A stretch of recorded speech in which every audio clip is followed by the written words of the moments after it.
And recording there. Recording here. Recording here. Recording there. Recordings everywhere. Oh My. We got to start it on that note, right, Eric Hunley? Yes, absolutely. Well, then let's do it. Come on. Yes. Oh. Yes. I really love it when my guests grunt without me even prompting them. So welcome, everybody, to the Podcast Engineering Show. My name is Chris Curran. I produce podcasts for a living, and I also teach at Podcast Engineering School. Next semester there's a semester every quarter. So every quarter, I have a background in audio engineering in the music business, and I've been in podcasting for about 9 years now. It's been great. I love podcasting, and I just was a little bit irked online because the same old argument came up again that, you know, can you just call, like everyone who's editing podcasts, can you call them audio engineers? Hey, they're working on audio. They're audio engineers. Yeah. And when I come in and say, you know what? We apologize for this interruption, but this rant has been redacted. Now, back to the riveting conversation with Eric Hunley. All right, Eric Hunley, here for the rant. Eric Hunley. All right, if anyone's still, of course they're still listening, Eric. You are the host and producer of Unstructured. That's the name of your podcast, Unstructured. The link will be in the show notes. And you also started a YouTube live stream under your name, Eric Hunley. How's the live stream going? It's going as good as it can be early on. Right? I'm learning as I go. It's fun though. It's definitely fun. It's a different way to talk to people I've had on Unstructured. Right. The idea is that when I do an interview, like I have had you on Unstructured, I do a ton of research and I do the best I can asking questions, but the audience can't ask questions. So the live stream is a follow-on where the guest is asked questions from the viewers. Nice. Oh, that's cool. So you're actually doing live interviews and then the viewers can ask questions for the guests. Yeah. That's great. Yeah, they shape the content of it, which takes a lot of pressure off me. If they do it, they're not always cooperative. So I have to be ready to, fill in. But that's the idea. And when it goes right, it's really cool getting all these different questions from the audience and they have a opportunity. Plus the guests don't always have their own podcast or YouTube channel or whatever. They can be an author. So it gives them a chance to talk directly to their audience too. That's awesome. All right, so let's get to the speed round. And by the way, thank you again for having me on your show, Unstructured. That was awesome. Absolutely. That was a lot of fun. Very, very good questions you ask. I don't know what you did for prep or whatnot, but that was really good. Thank you, man. Honored to have you, man. So let's get to the speed round, okay? So the speed round, in about a minute or so, just run through everything. Start with your microphone and where you have it plugged in, through, describe your signal chain, and then into the computer, what software do you use and all that, and then where you upload it to at the end. And after you overview that really quickly, we'll spend the rest of the entire episode actually just picking through it and talking details. Sounds perfect. I'm talking into a Shure SM7b with whatever mic cable I got. I'm not sure. It's hanging off of a Rode boom arm. I don't know the model, but it's strong enough to hold up the Shure. I had an earlier one that would drift down and my back was killing me because I kept hunching to catch the microphone. Oh. I'm running from that into a Cloudlifter and into a Rodecaster Pro. And that is replacing a Scarlett Solo that I used to have. Now, I'm recording into Squadcast 90% of the time because I'm doing interviews. But if I do individual, like just a quick recording to catch something, I'll probably do it in Audacity because I'm lazy. If I have issues with the audio or I need to record intros, things like that, I use Audition at the moment. And lately, I've picked up Descript for my previous episode. That was awesome because it helps me visually take care of the disfluencies. Just heard that on one of your episodes a couple back, by the way. And It's so easy to visualize when somebody starts and stops sentences in the middle and can't quite get the thought through. I can visualize and pick it apart and say, okay, cut from here to here and have a clean sentence. So that's really awesome. And I also have RX7, and I'm not proficient on that, but I primarily use that for trying to take care of de-reverb, some mouth clicking, things of that sort. Cool. I think that's everything. I own like every DAW and could never settle on anything, and kind of landed on Audition and Descript, I guess. Okay. And then you tag, what do you use to tag it? Oh, for just tagging the file, I use Kid 3. It's open source software. Really? Oh, and I use Auphonic. So I'll go prepare the file, then run it through Auphonic, and then just use Kid 3. It's like KID 3. Okay. And put the tags on. Oh, and load it to Podbean for Unstructured. And my other show is Severely Neglected Portmanteau to Blubrry. What was that? Your other show?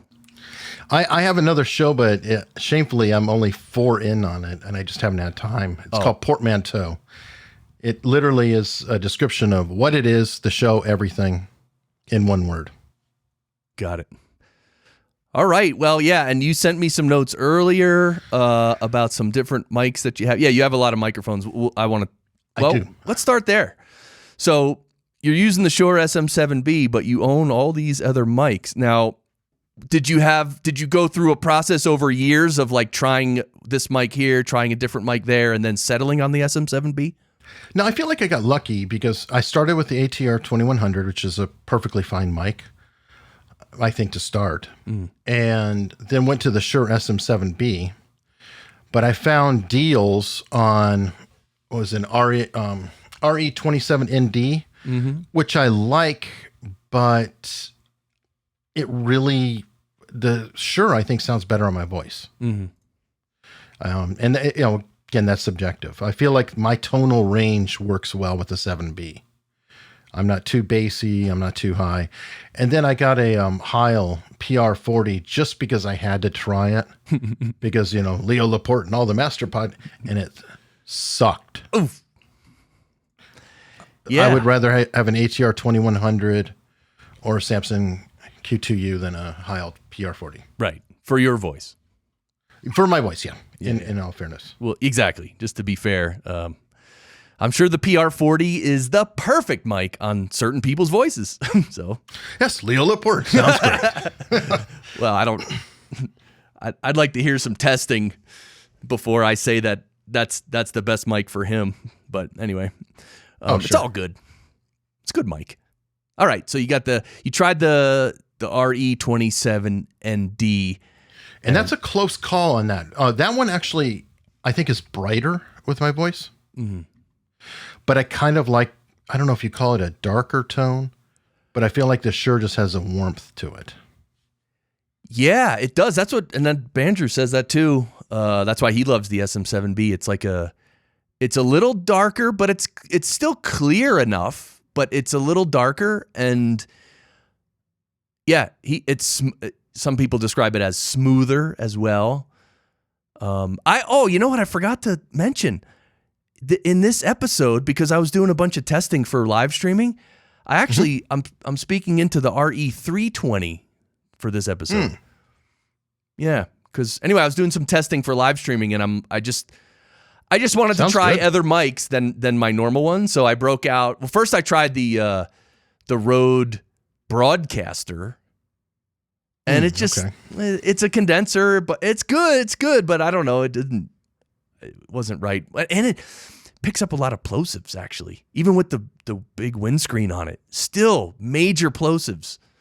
That's the thing with going live too. Like, you got to take care of most of the plosives, like right then and there, because it's going out live immediately.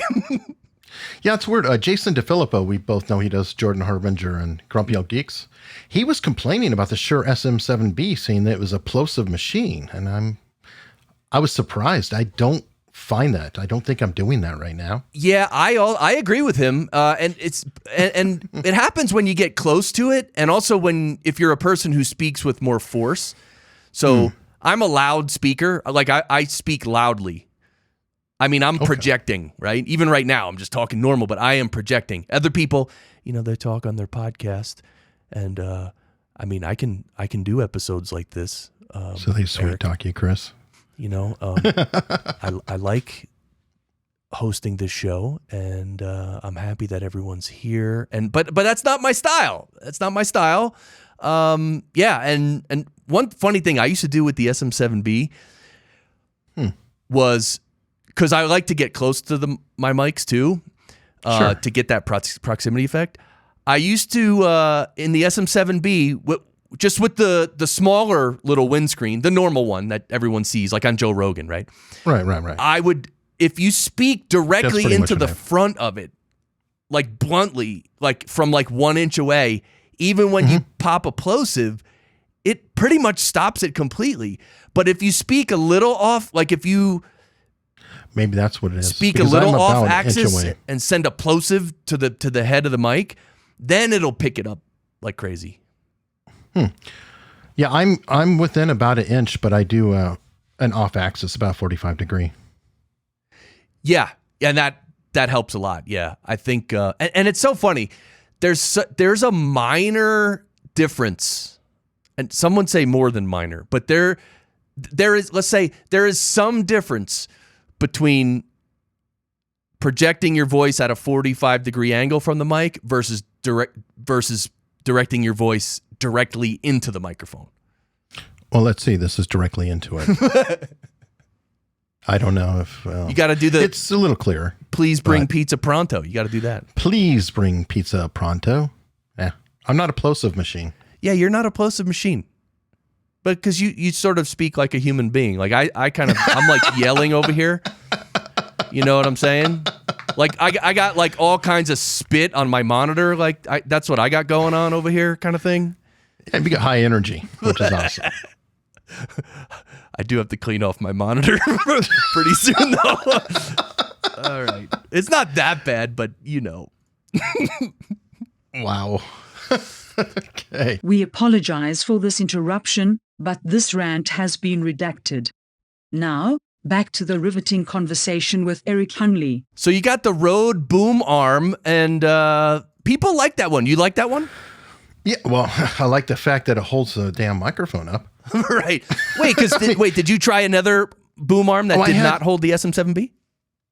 Oh God, no! I had one with a 2100. It was like a $20 or $30 Amazon special, and that worked fine. But as soon as I put the 7B in, I would do an interview and it would just start sinking, and I'd start hunching to go to the microphone the entire interview. It's like, God, my back's killing me. Yeah. All right. So yeah, the Rode can handle a heavy mic and still hold it in place. That's good. Yeah, it's solid. I mean, I don't really think about it a lot, and that's a good move. Yeah. I have a standing desk. I consider that useful for my podcasting. Okay, standing desk. So now, how often are you actually standing? Like, what percentage of the time would you say? 100% on podcasting. Okay, well, when you're doing the podcast, you're always standing. But what about when you're doing production and like regular day-to-day work? I'm usually on a laptop somewhere because I have a full-time job. This isn't my. Okay, that makes sense. Yeah, I don't edit in here as much. I have to be, I want to be in a room near the wife so I can answer when prompted. Okay, now the standing desk, everyone loves their standing desks, but are there any negatives to a standing desk? Because I got to tell you, if I got a standing desk, probably after the first 9 minutes, my back would hurt and I'd have bad posture. I don't know. You get used to it. I will tell you a negative that I found since doing the live streams. Anytime I touch the standing desk part, my boom arm, because it's mounted from the desk, swings just a little bit. So I'm looking in the camera and seeing the stupid microphone vibrating. I'm like, stop it. Stop it. Can you hear the blender upstairs? No. No? All right. Nope. That's my wife with the blender upstairs from me. Not directly above me, but maybe 20 feet over and above me. For me, it's loud. Anyway, I don't like that stuff. Usually I tell her when I'm recording, and then I tell her don't make any noise. Like I I have to tell my wife, okay, I'm going to record an episode now.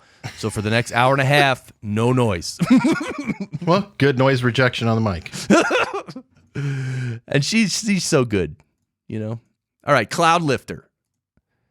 Yep. Got the Cloudlifter. Of course, that is boosting the level of your SM7B. Have you had that Cloudlifter for a while? I've had it for a while. Story behind that, actually. I got it, an original one, and it didn't work. I mean, there was noise in the microphone line. I didn't know what was going on, so I just took it out. And at Podcast Movement 2018, I happened to come across the Cloud booth, and I told them about it. And the guy who was there was like, I described everything. He's like, oh, I don't know. And I moved on, and then he kind of chased me down when I was in another booth, and he's like, hey, I'm going to send you one. Turns out he was Roger Cloud. Huh. So that was really, really cool. He sent me a new unit, and it was perfectly fine. Interesting. That's cool you met Roger. I met Roger a few times, too. Yeah, nice guy. Really nice guy. Nice guy. I'm from They Tucson. Yeah, he's in Tucson.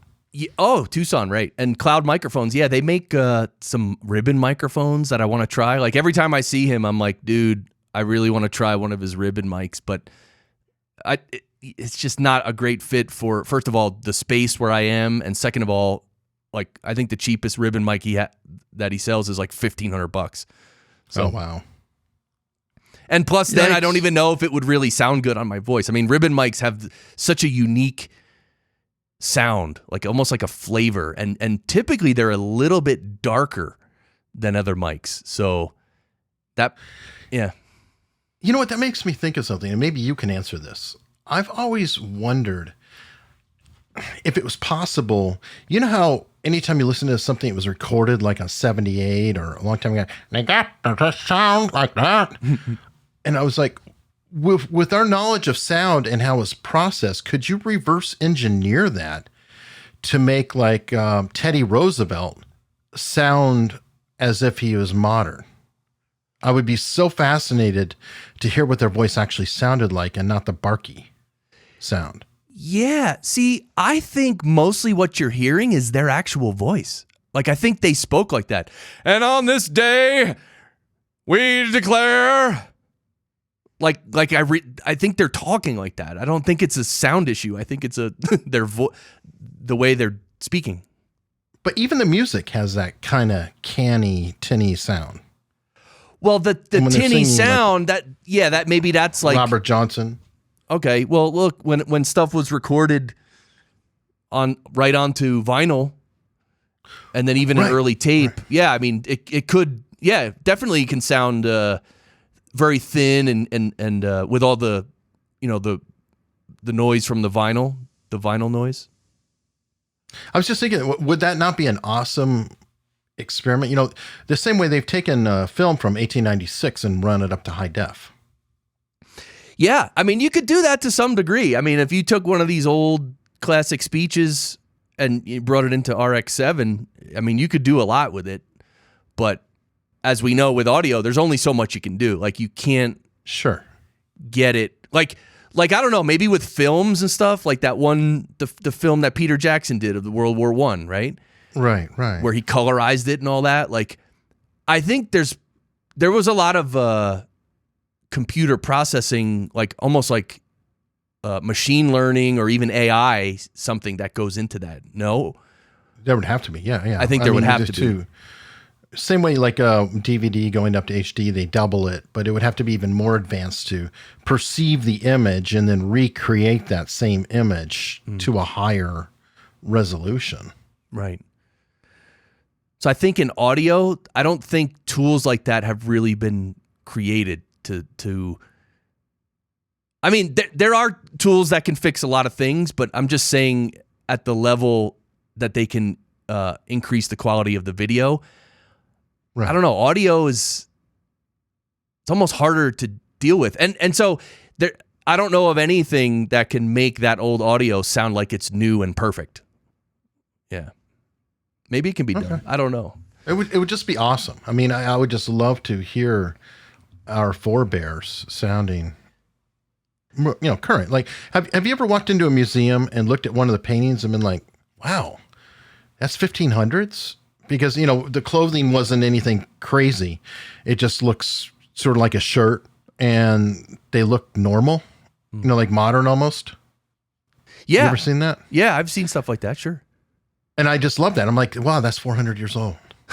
That was 400 years ago, and it looks like it's just somebody. You know, normally you see that, you know, it's a style or their clothing or whatever. They look dated, but it's always almost jarring to me when I can actually see them and relate to them as if they're current. Yeah, it is really cool, man. And so, yeah, so in general, what we're discussing is audio restoration, and I don't have a ton of knowledge in that area. This rant has been redacted. All right, so the Cloudlifter. Yep, Cloudlifter, and I was doing the Scarlett Solo. Everybody was going Guga over the road Procaster, so I thought I'd give it a try, mostly so I could have a built-in tiny gate. Oh, you mean the Rodecaster Pro? Yeah, sorry, Rodecaster Pro. Yeah, you said, yeah, the mic, the name of the mic, but it's the Rodecaster Pro, yeah. And you got that mainly for the gate? Well, and just to have, you know, just the control of everything on it. Right. And have multiple inputs. I mean, I had a Scarlett Solo, so I already was limited to one microphone. And I thought, okay, but then I was a dummy, and because I'm afraid to change anything too much for a while, I didn't record in it locally. And it turns out that when I switched to the Rodecaster, because it's well lit, I shut it off at night, or my wife will yell because light will leak through the transom. Uh-huh. Well, I leave my computer on because the screen goes dark. So the next day I'd come up, fire up Squadcast, turn on the Rodecaster. Well, it turns out I did about 8 interviews until I was interviewing with Dave Jackson. And at the end of the interview, he said, "Can you tap your microphone for me?" And I did. He goes, "Yeah, that's what I thought." I recorded, it was 8, maybe 10 interviews using the built-in microphone on my computer. Right. While you were talking into your SM7B and thinking that was what was being picked up. Right. Because guess what? I'm hearing that in my headphone. Oh. So I literally thought I was picking up. Oh, by the way, and I was too stupid and nervous to hit the big square or rectangular record button on the device because I was using Squadcast. Right. Well, that's so lesson learned there. Did you learn that one? Yes. Yeah. Again, record and again and again. Record and locally. Again, and again. Record virtually. Record another backup locally. Record. I don't know. I run 3 recordings for everything. And check your microphone 3 ways from Sunday. That's all I do. Every recording session I ever do, it's overkill. But because I don't want that to happen. So, but anyway, lesson learned. That's what got me into using Audition. Finally, because I had to re-record my parts. Oh. And I couldn't do it in Audacity. I couldn't figure out how to do it. With Audition, at least I could run another track and it wouldn't bleed into the other tracks. Right. So I could be listening and then sort of trying to mimic what I said, and it wouldn't record over on anything else. And then I just delete the bad track. Right. Oh, that makes sense. Yeah. So that's what finally pushed me. Okay, so Adobe Audition was the DAW that you used to fix that. Wow, that must have been a lot of work though, huh?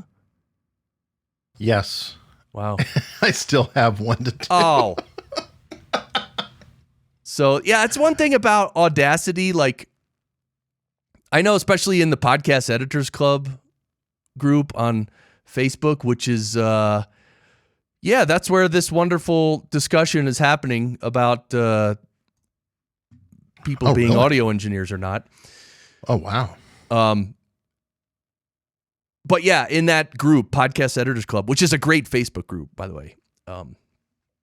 And by the time this comes out, I think we would have already done the Podcast Editors Conference. But anyway, my point is they talk a lot about Audacity in that group because I think a lot of new editors use Audacity, and okay, it's okay, but there's just a lot of little things that I don't think you can do in Audacity. And like, if you don't need to do those things, fine, then use Audacity, right? Who cares? It's all about the sound anyway. So if it sounds good and you like it, do it. But it's like when you want to do other things and you need to produce things in a different way, I've heard that's when Audacity reveals itself as, you know, the quality that it is. It's like, it's not a top tier DAW. That's it. Right. Yeah. It has limitations. Yeah. And it's okay, but that's what it is. But I guess we should now say every DAW is wonderful and perfect. Every DAW is the best. Well, people will get into wars about their DAWs. There you go. It's funny. So whatever DAW you're using is the best. You're the best. All DAWs are equal. Yes. All compression is equal. People ask me why I spend money on compressor plugins. Why do you spend money on compressor plugins? You're right. The piece of crap compressor in Audacity is just as good as Aquamarine 4. Just as good. If not better. Oh my God. God. Well, it depends on who's using it, because truthfully, my skill level is so far down, I could probably use Aquamarine 4 or Audacity and make it both sound like crap. I'm just saying. I hear you. No, but you're an engineer. You know how to do everything. Yeah, I can wreck that train. Yeah. Oh, jeez. All right. So you also have a Sennheiser E835. You also have an SM58. Those are both handheld dynamics. Yeah, they're good for traveling. Because I have a Zoom H6. I didn't bring that up, but okay.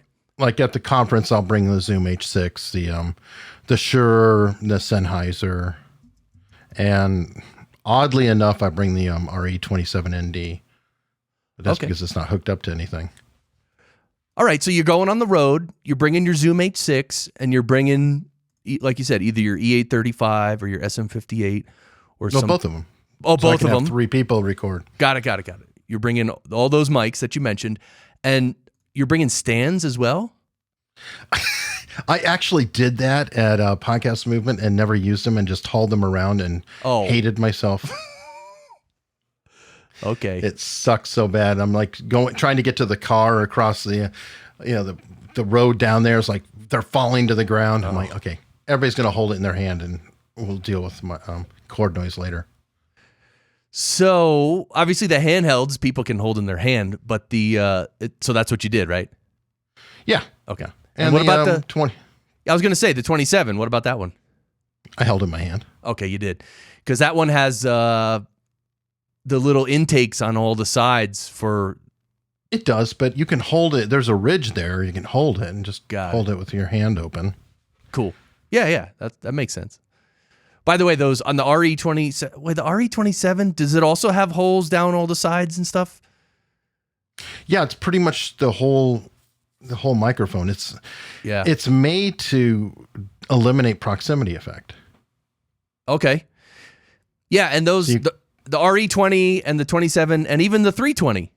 Yeah, so it has kind of it has rings going around it where it actually takes in sound on all sides going all the way down the mic, and the note and the sound that comes in from the sides within the mic circuitry, that sound gets what do you want to call it? Sort of they mess with the phase and they remove some of the noise. That's how they make it a cardioid pattern. They're taking in sound from the front of the mic, which is that's where the actual sound's coming from. But all around the mic, sound is coming into the mic, and they take that sound from the sides and sort of flip the phase and do phasey things to actually to make it a cardioid pattern. So that's how they do it. I didn't know. I know that it was supposed to be designed to where you get up right on it. It's supposed to not make any difference or less difference, kind of eliminating the proximity effect. Right. But I don't know. I like it. It's a little brighter for me though. And that could just be my mood. I get used to one sound. Right. Then I hear that and it's like, it's brighter. Yeah. Okay, so the Rodecaster Pro, are you digging that thing in general? It's fine. I think, truthfully, I don't see that much more benefit except for the local recording than I did from the Scarlett Solo. Okay, so the local recording is the big thing for you. Well, now that I use it, yes, it's very handy. Okay, and so the onboard. Well, you mentioned that you do use the gate on there. Yeah. Okay, but you don't use any of the other. I think there's compression. There's some excitement. I'm not an exciting person. Oh! Apologies. But yeah, there's like compression in there. There's also, forget what they call, an oral exciter. That's what I was thinking about. I definitely don't use that. I'm pretty flatlined on everything. I don't use any of the switches on the Shure. It's just straight out of the box. You know, I've never asked a Rodecaster Pro owner who's also an SM7b user. I've never asked them if they did engage the Aphex oral exciter processing in the Rodecaster Pro on the SM7b, because that might just add like some nice clarity, because the SM7b is typically a slightly darker microphone anyway. So the oral exciter in the Rodecaster Pro might add just some nice clarity there. Smooth. All right. It could. I was actually just looking. I'm like, I wonder, can I set it while I'm sitting here? Oh, hey now. I don't know. You want to try it? Yeah, I'm looking. Okay.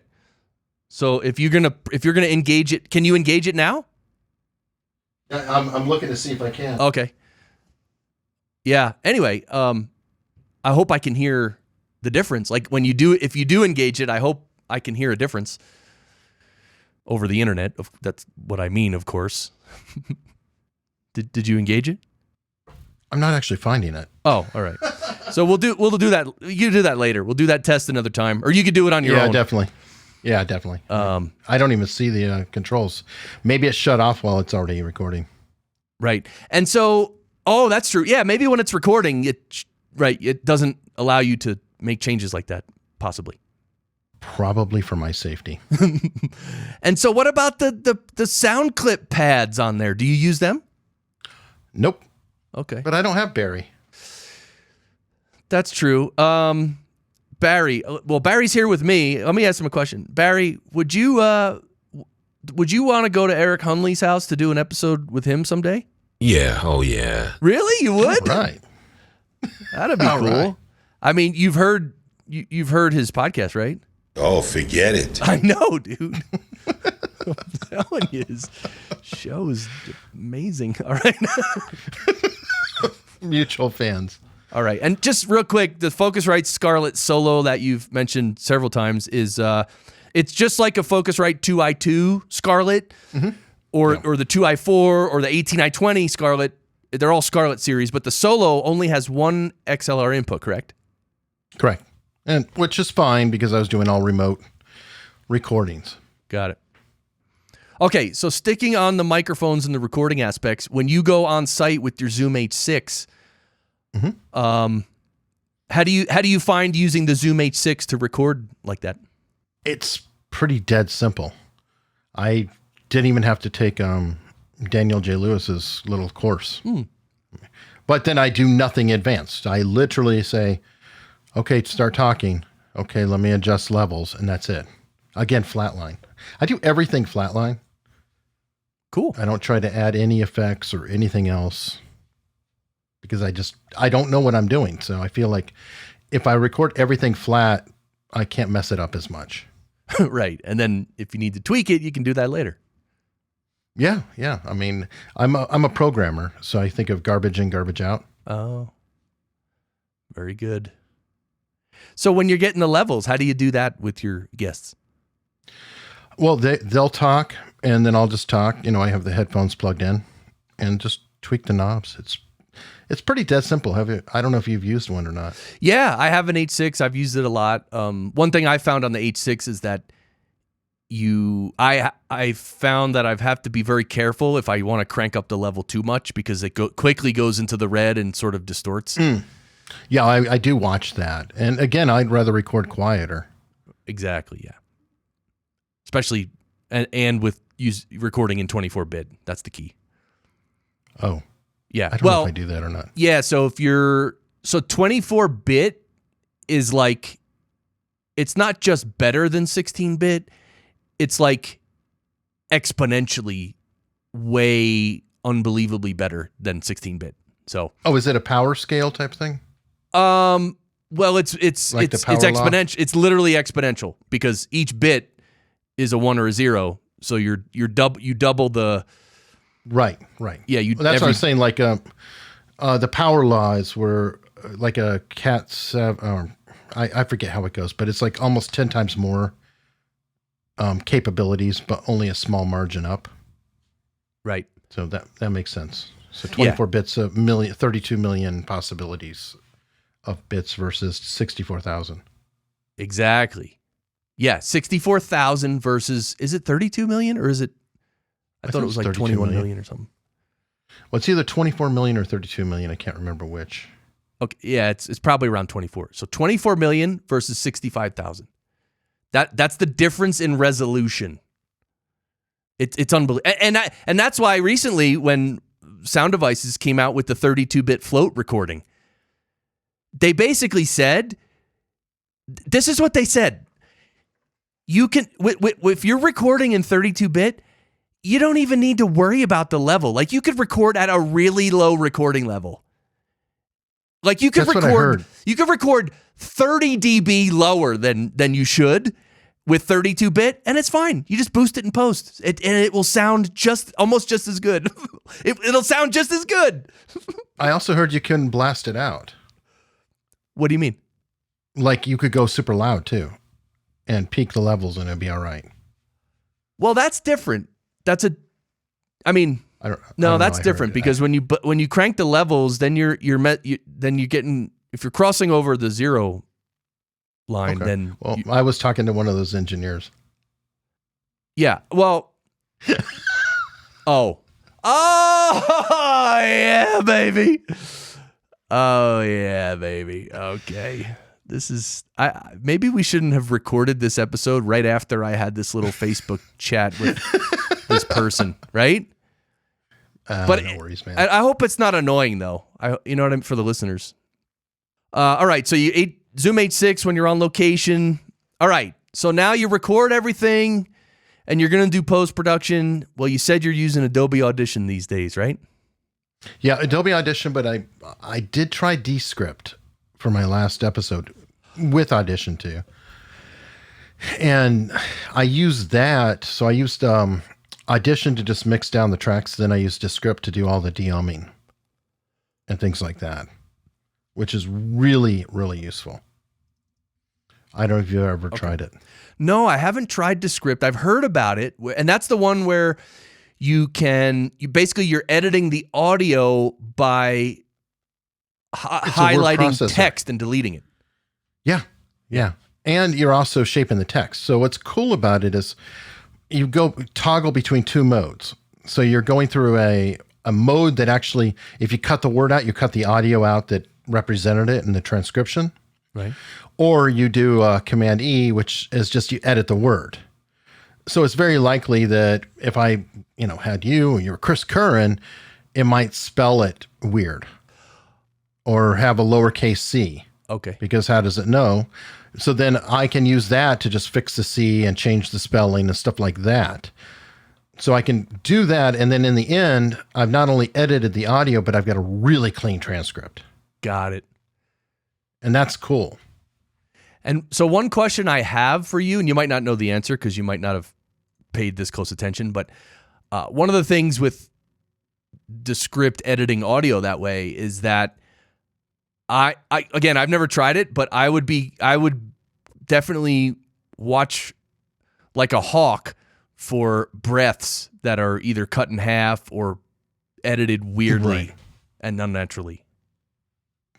Have you heard anything? and that's that is possible. In general, it's not too bad because you also have an audio timeline you can work. Okay. Yeah. I mean, because cutting a breath in half it's just one of those things that when you hear it, like it just registers as like, what, that was weird. Oh, what was that? It just, even if it's not conscious, it's just a weird thing. And So I know what you're talking about. Yeah. So anyway, and I may have done some, but in general, on an it could get tricky, especially when you're doing audio and they roll into a word. That's where I know what you're talking about. I was going, that kind of thing. Can get tricky. But if there's definite it cuts pretty cleanly. Got it. Yeah, and the breaths. Anyway, I'm gonna. I think on my live stream, because I'm starting to live stream for Podcast Engineering School on Twitch, Twitch only, because I don't know. I just thought I would do that. And anyway, that's a good thing. I'm actually. I want to try Descript on this, like live on the stream. Maybe I could do some live editing and see how it sounds and do that and talk about it. I'm gonna do that. Yeah, give it a try. I mean, I've done it with one episode. I'm working on a second. Now you've got me self-conscious because it's freaking Jessica Abel. But I don't know if you've ever read the book Out on the Wire. Oh, I've heard of that. No, I haven't read it though. What is that? She's a cartoonist and author who works with Ira Glass. Okay. So it's like, oh, great. Yeah. Well, that's who I'm working on right now. And I'm like, oh, great. So I have NPR person that I'm working on. Oh, well. All right. Well, She do your won't best. She won't listen. Yeah, come on. Oh, geez. All right. So let's talk about Audition. So you said you do your mixing in there. So you bring in all your tracks. And so how do you assemble the session? And then and really, I want to know what processing, if any, that you do in Audition. I don't do much in Audition because it just seems to eat up resources. Mm-hmm. I will go into RX7 first. Got it. And do a de-reverb because, well, people like Yetis. Yes. And it does help with that. Yes. To tone it out or a built-in laptop microphone. So depending on what they have, I'll usually do a de-reverb, de-mouth click. Right. Very frequently. And I try not to, I don't know if I'm correct or not. I try not to run any more effects than I need to because I have used de-reverb and then found it almost sounded worse. Like there was artifacts being put in. Mm. So I'd rather have a slight echo or reverb than having it sound kind of, I don't know, a little robot-y. Oh yeah. Yeah. If you overdo the de-reverb, it's terrible. Yeah. You gotta, that's why it's a balance. It's you can people who think that de-reverb in RX can just fix anything and just make it sound like there's absolutely no reverb. It's not true. You can remove some reverb, but whatever you're removing, you're slightly damaging the sound of the person's voice. So then it becomes a balance of how much reverb do I take out and versus how much do I want to destroy this vocal, basically. Yeah. It's like it removes all the resonance that they have. And it just sounds, ugh. Anyway, so I kind of do a balance on there. And I figure people are used to it to a degree. But I found different things. I'd rather call somebody on their phone Skyping out than to use the laptop microphone. Because a phone actually sounds like a phone and people are kind of used to it. Mm-hmm. A landline at least. Right. Yeah, but, laptop, an onboard laptop microphone. Oh, that's rough. It's brutal. That can be really rough. Especially when they start wiping the dust off their computer halfway through the episode. Yeah, and they're wearing a bracelet. No. Yeah, exactly. But yeah, I mean, you deal mostly with podcasters on your show, but I know you produce other ones. I deal with people who are sometimes retired FBI agents, and all I'm going to get them is on a phone. Right. Yeah, I sound check lots of guests every week for clients, and I conduct recording sessions, virtual recording sessions with podcast guests, like you said, who have no idea about anything. They don't have they have nothing and they know nothing. And so, you do the best you can. So, and it's good. Yep. So anyway, I will run those. I'll run the effects through RX7, clean it up as best I can. There is an equalizer that helps slightly too, kind of warming it up if it sounds flat or laptop mic. Then I will bring the files into Audition. Got it. And in Audition, depending on what I'm doing, I usually am just cutting out each side when they're not talking. Got it. Yeah, that's cool. I do a lot of that too. So that's really helpful for cleaning up the mix and removing all those distractions. Yeah, and then going, did I have to say that many times? Yeah, I don't need that. I mean, some of that too, or okay, yeah, your smart ass comment really wasn't that great. That can go. Stuff like that.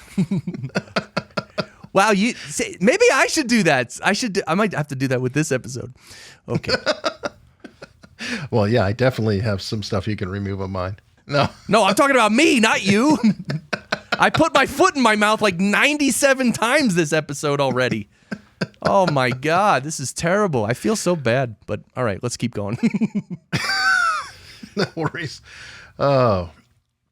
Maybe after we're done talking about the tech, we can start talking about the whole new Academy Awards thing that just that's another great topic for great, since there's a little more drama. Let's have drama. Oh my God. No, you want to have drama, bring Todd Cochran on. Yes. he was on in the Podcasters Lounge live. I know, I saw from Evolution. Oh, you saw that? No, Todd's on good behavior lately. He did an apology run for something. I don't know what he did, but he upset somebody, and now he's really very meek compared to. I read that apology as well. Yeah. and I just noticed this tone. I'm like, oh, this is nice, Todd. You want to have some fun? Get him and James Cridlin in the same room. Oh yeah, that's fun. Oh yeah, because James will just poke. Yeah, exactly. Poke the bear. Oh, it's funny. He's like, oh, I had James Cridlin and Jason DeFilippo on. Oh wait, at the same time? Oh yeah. Oh, in a debate. Wait, what were they debating? They were debating dynamic ad insertion in podcasts. Oh, okay. Wait, and so what was the main point of debate? Well, James is definitely in favor of them. Jason hates them, but now uses them. Okay.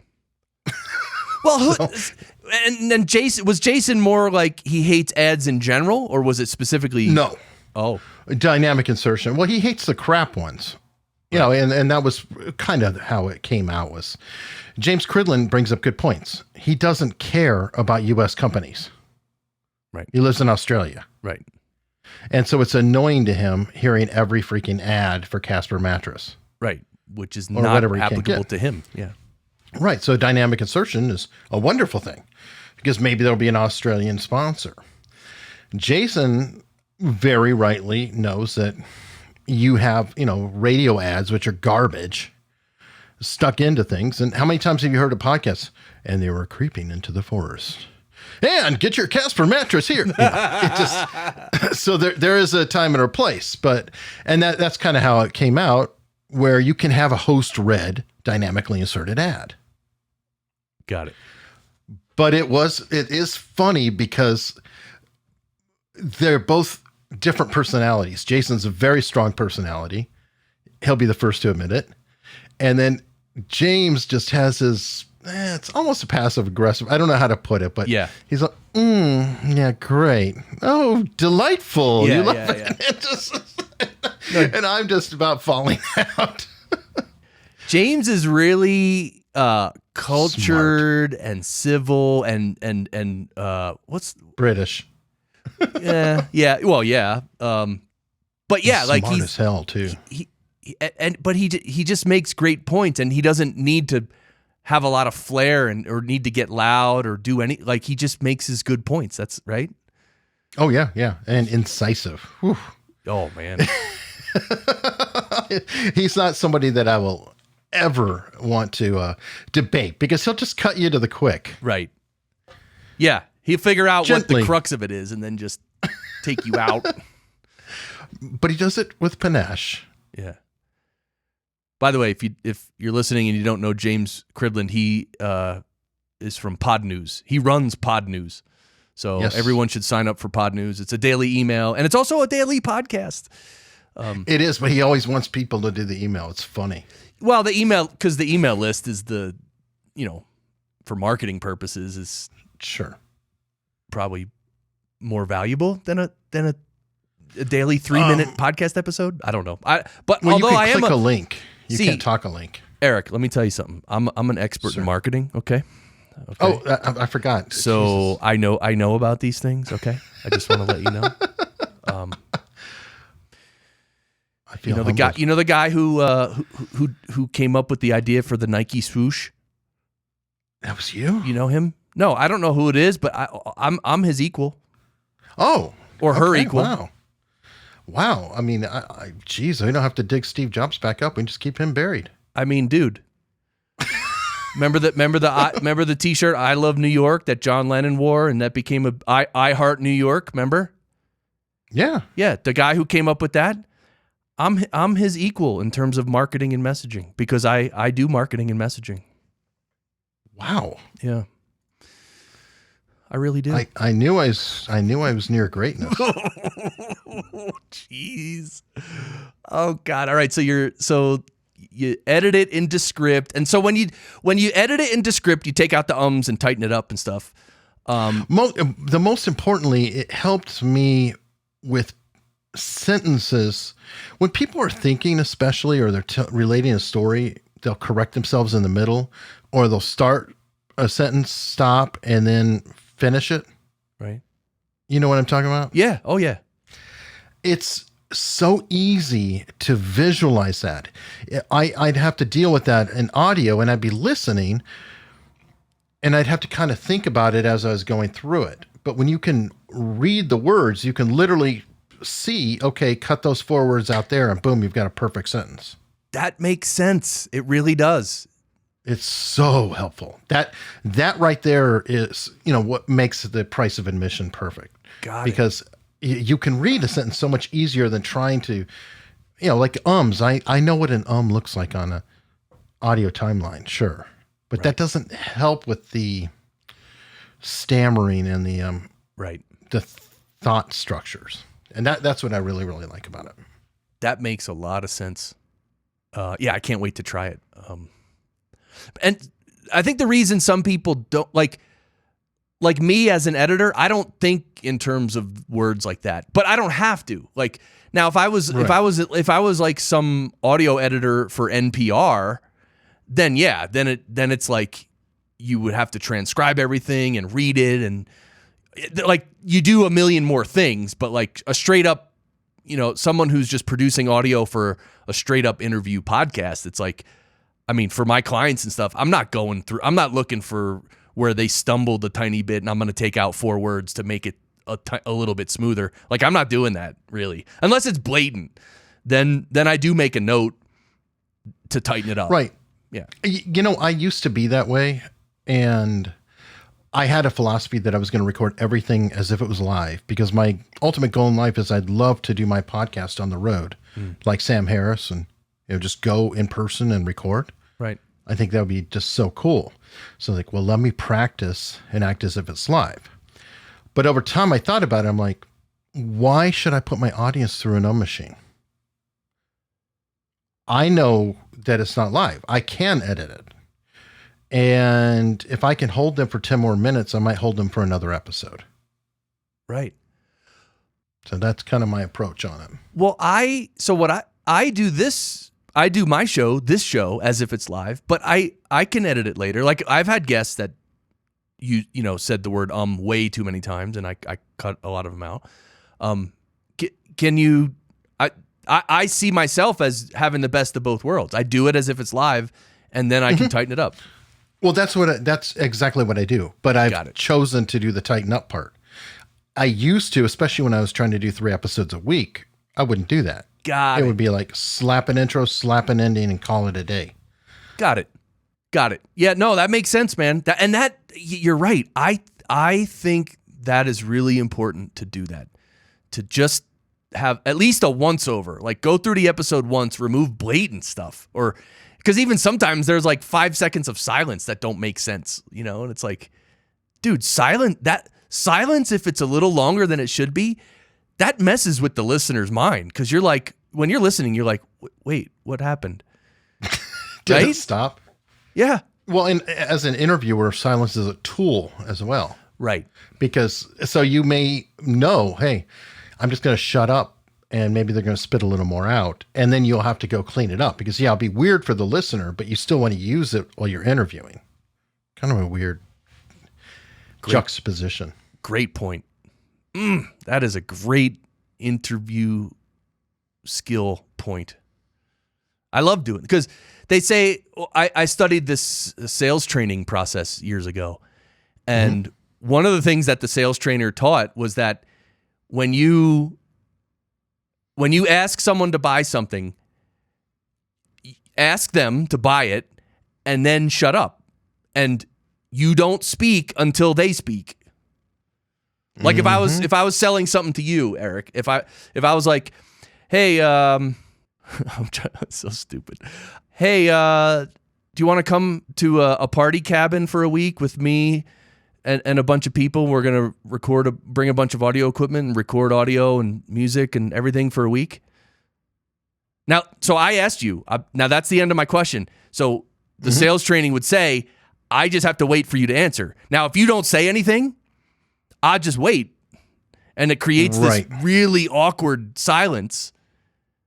And then, but the thing is, I don't know, I think this is worth saying. I hope I'm not wasting everyone's time, but the thinking is that you let the other person respond, because then they're going to respond and then you can respond to that. But if you just ask a question and then you're like, yeah, because, we're really going to have a lot of fun, Eric. Yeah, and like if you never say anything, I'm just going to keep trying to convince you, and then it becomes really lame and silly and pathetic. Anyway. Yeah, I had Chris Voss on, the FBI hostage negotiator. Oh, cool. And that's similar to his principle of getting a no. Oh. Because if you have a no, you have somewhere to work from. It's similar principle. The silence, same thing. In that, and I've actually had it work the opposite way, because salespeople can't stand if you're silent to them.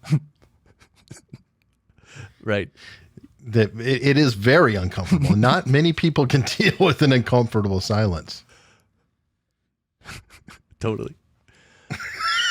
So cool. So right. Chris will just laugh. So I'm going to leave some uncomfortable silence at some point in this episode. The rest of it, actually, we're getting close to the end here. Yes. So Eric Hunley, so you use Kid 3 to tag. I've never even heard of that. It's just an open source thing. Yeah. Like I said, I program at work, and I always look up, boom, all you're doing is adding MP3 tags. Who cares? Yeah. Yeah, you're just adding metadata, and that's okay. All right, so then you use Podbean. So you're happy with Podbean? Yeah, I think they've never let me down. The files get out, and it's inexpensive. It's like $110 for unlimited on a year. And I was doing up to 3 episodes a week at an hour a pop. There you go. That makes sense. So now I know they're not IAB compliant. That's, something that's come up more recently. They're, I don't know what they call themselves, IAB compatible or, whatever. They're not certified. That's it. Maybe they call themselves compliant, but they're not certified. Got it. Yeah, apparently that process of becoming certified IAB. It's like $10,000 or something. Yeah, like it's a considerable amount of money, and it's a considerable process. Like, yeah, you lose staff hours that have to work with them like all the time. Provide like all kinds of stuff, and then prove all kinds of stuff, right? With data, and then you got people who really know what they're looking at it and deciding. So it's not like you can fool them, Yeah, and right now I don't run ads, so I don't have any reason or necessity to have to deal with that. I hear you. Yeah, and for most I should say for many podcasters, the download numbers are, I mean, they're what they are. Like, you know, like for my show and a lot of people's shows, it's to support their business. So Sure. if people buy stuff from my business because of my show, then that's great. Well, yeah, you're your own sponsor. Right. And if I'm doing a podcast and trying to promote my business and no one's buying anything, then that's not good. But my number of downloads, I mean, I'm sure it has some impact on the outcome, but the outcome is the important thing. So, yeah, there was somebody I heard about who had a show and they only had 100 downloads max ever. Mm-hmm. But everyone who downloaded the show owned a vineyard. Oh, and probably Perspective. bought some stuff. Yeah. Yeah. It's like, what do you think you could sell to a whole vineyard? Probably quite a lot. It's like, what if you only had 10 listeners and one was Richard Branson? Yeah, exactly. So Come on. It's all perspective. Richard, send me an email, buddy. Okay, thanks. Oh, jeez. All right, Eric Hunley. I think we should do some awkward silence. You think? Oh, you want a silence? Oh, God, that was kind of lame and forced, but it's my fault. All right. Okay. But look, Eric Hunley, your podcast is called Unstructured. You're doing YouTube live streams. I'm going to put the links to both of those things in the show notes. And this was awesome. Thank you for coming on the show. We're not done yet though. So we're going to wrap this up and then are you able to yell sound great? I can try, but like most people, my timing I'm sure will suck. Oh, you just were. All right, no problem with the timing, but as long as you can yell, can you? Oh, I can yell. Okay, you can yell. Yeah. See, that's what I like. It's the volume and the distortion that I like. Okay, I'll try to get plosives for you. Oh, I just want something disgusting. That's what I want. Okay. All right. So, all right, links to your show Unstructured will be in the show notes. And I want to thank everybody for listening. And I do want to say, like, you know, I do have some strong feelings about like the whole people calling themselves audio engineers when they're really not. Redacted. For the love of Pete, Chris, get a grip. What I care about actually is providing this podcast to you listening so you can learn some audio tips and tricks and over time learn so much and be able to produce audio that is way better than a new producer, right? That's my goal. So, Eric Hunley, thanks for being here, brother. Thanks for having me, man. And we're going to yell because I just want to yell today. I might actually really yell today. You know what I mean? All right. But anyway, thanks everybody for listening. Check out the show notes. Check out the Podcasters Lounge as well. And my live streams on Twitch for Podcast Engineering School. I'm having fun doing that. All right. Eric Hunley, we're going to yell sound great here. All right. I'm following. This is some suspense. All right. Ready? Here we go. Go!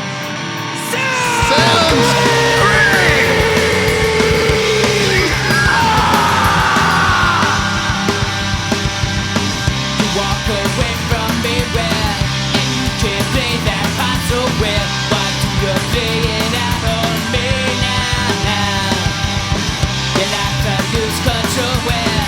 It's quite a feeling, isn't it? Let them know they're written down now. You tell me that you're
Yes, it hurts me now that you don't talk to me now. Now that these worlds have split apart now. You tell me that you're back.